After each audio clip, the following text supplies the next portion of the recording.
अस्सलाम वालेकुम। डॉक्टर अब्दुल्ला एक मरतबा फिर आप लोगों की खिदमत में हाज़िर हैं।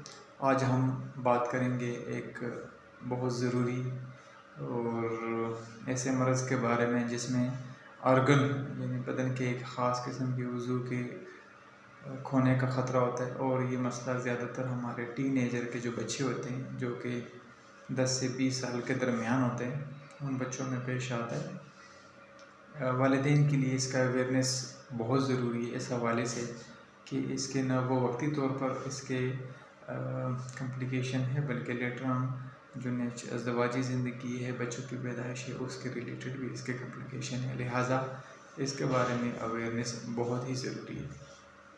मैं बात कर रहा हूँ टेस्टिकुलर टॉर्शन की, और इसमें होता बेसिकली ये है कि बच्चे को एक दाएं गोली में या बाएं गोली है, गोली से मुराद मेरा टेस्टिस है, जो कि औलाद पैदा करने वाला एक फैक्ट्री है इंसान के अंदर, अल्लाह ने एक बनाई हुई है। तो इन दोनों, जिसको उर्दू में खसिए कहते हैं, उसमें दाएं या बाएं में अचानक दर्द उठता है। और अमूमन ये बाएं साइड पे ज़्यादा कॉमन है, दाएं साइड के मुकाबले में दर्द बहुत ही ज़्यादा। अगरचे ज़ाहिरी तौर पर गोली यानी टेस्टिस बिल्कुल नॉर्मल नज़र आती है, लेकिन दर्द उसका आउट ऑफ प्रोपोर्शन बहुत ज़्यादा होता है। बच्चे को वॉमिट भी हो सकता है और दिल जैसे ख़राब हो, तो इस तरह की कैफियत भी होती है, और हाथ लगाने नहीं देता। यूजुअली ये रात को ही अटैक करता है और बच्चा अक्सर ख्वाब से जागता है और बताता है कि मुझे दर्द है। तो बदकिस्मती है, चूँकि अवेयरनेस नहीं है, तो हमारे यहाँ लोग किसी भी लोकल जगह पे जहाँ पे डॉक्टर को ज़्यादा आइडिया नहीं होता, आम डॉक्टर के पास ले जाते हैं, पेन किलर ले लेते हैं।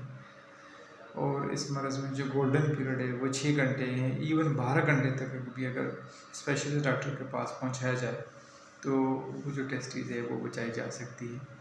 अगर इससे ज़्यादा टाइम गुजर जाए तो उसके बाद जैसे जैसे टाइम बढ़ता है, जैसे 24 घंटे बाद अगर आप लेकर भी गए तो कोई फ़ायदा नहीं, वो जो साइड की टेस्टिस है वो निकालनी पड़ेगी।